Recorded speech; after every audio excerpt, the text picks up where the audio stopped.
atada.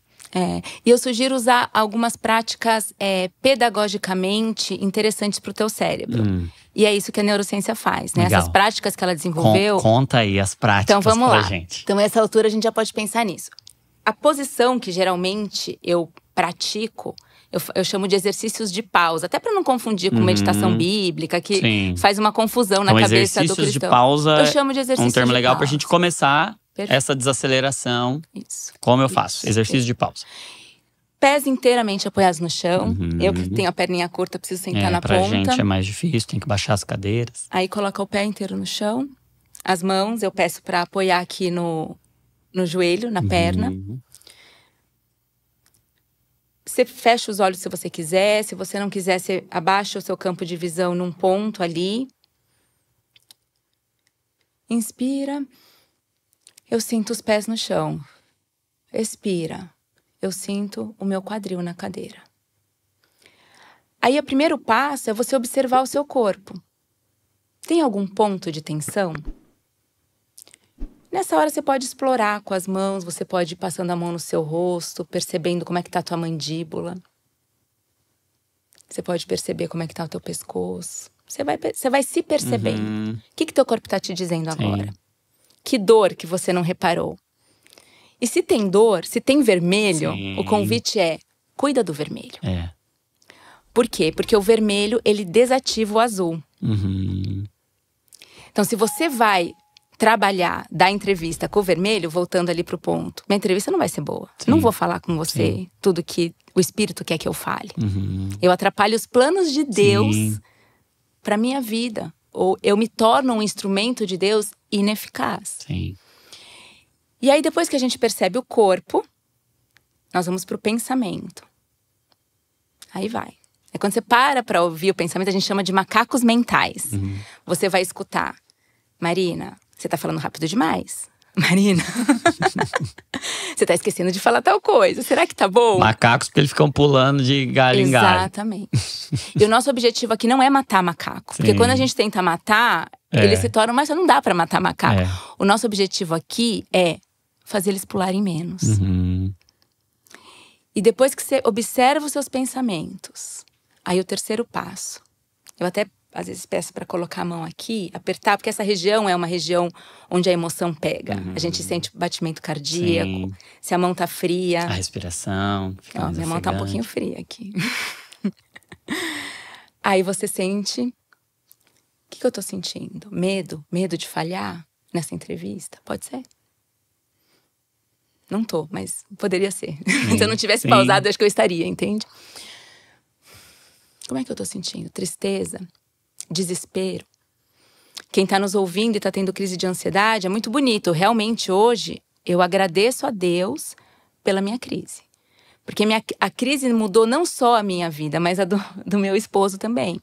Porque ele tem uma personalidade diferente da minha. Eu sou muito ativa. E como ele é cirurgião, ele consegue desligar nas horas certas. Então, eu desenvolvi uma proatividade que foi doentia para mim e para ele. Então, eu atropelava ele. E aí, a gente cai no tema da intenção, né? Qual que é a minha intenção enquanto esposa? É atropelar meu marido? E aí, na pausa, quando eu tô investigando meus pensamentos… eu tô atropelando meu marido. Aí eu volto, né? Eu volto pro plano original. Na pausa. Não andeis ansiosos. Eu tô ansiosa. O que eu posso fazer para ficar menos ansiosa? Que medidas práticas eu posso tomar? É o banho? É botar o pé na grama? Que é uma coisa que o meu marido pede para eu fazer todo dia. E até… para você, medicamente falando, você se investigar, a pausa é uma metodologia altamente eficaz para a medicina. E aí, esse alimento te faz bem, né? Você vai dar um suplemento para um paciente. E aí, funcionou? Se fosse a Marina de 10 anos atrás, podia me dar o remédio que for, eu sei lá se funcionou. Eu não consigo nem perceber os efeitos que tem um alimento, uma medicação. Muito interessante, muito interessante. Eu lembro, a gente teve a conferência Divinamente nesse ano e a Maíra fez uma sessão de meditação lá. Assisti. Muito legal, assim, muito ao boa, vivo aliás. ali. Maravilhoso. E ela usou uma técnica interessante, que é essa de trazer de fora para dentro, né? Sim. De observar primeiro o que está acontecendo lá de fora, sim, observar o corpo, e aí observar os pensamentos, os sentimentos, e chegar até o espírito. O que o espírito está soprando agora? Trazendo essa conexão. E eu achei interessante essa comparação com o tabernáculo, né? Porque tinha esse lugar externo do pátio, onde sim, tudo se conecta, mas aí depois vem para um lugar mais interno, o lugar santo. Exatamente. Até que chega lá no Santo dos Santos, no lugar do encontro. E eu acho que o coração que a Bíblia manda a gente guardar, né? Sobre tudo que se deve guardar, guarda o coração. É esse lugar de encontro mesmo. Porque ele é um lugar físico. Ele tem estruturas cerebrais, ele tem um córtex pré-frontal, ele tem um sistema límbico, ele tem uma amígdala que tá lá disparando, jogando adrenalina, cortisol. Sim. E ele é um lugar físico, mas ele é um lugar que é psíquico, é um lugar imaterial, é um lugar que a gente não vê, mas ele é um lugar em que o espírito pulsa lá dentro também. Eu acho até que a Bíblia usa essa metáfora do coração para exemplificar que é um lugar onde o espírito pulsa na alma, onde o espírito oxigena a gente, né? Perfeito. Mas também é um lugar onde a alma pulsa no espírito, como o coração mesmo. Ele tem as entradas e as saídas, ele tem as veias e as artérias, então ele está trazendo tudo que tem de gás carbônico, tudo que tem de sangue venoso, cansado, e a gente pega esse vermelho mesmo, a gente valoriza e a gente identifica, percebe, discerne, mas aí a gente coloca e encontra o corpo, a alma, a mente, o espírito, e coloco o coração para ouvir o que o espírito está dizendo, né? E aí claro que fazendo uma licença, tem a licença poética, e aqui a gente vai fazer talvez uma licença psicológica. Sim. Mas quando a Bíblia diz que a gente tem que discernir o corpo, tá falando do contexto da ceia, né? Quem come e bebe sem discernir o corpo.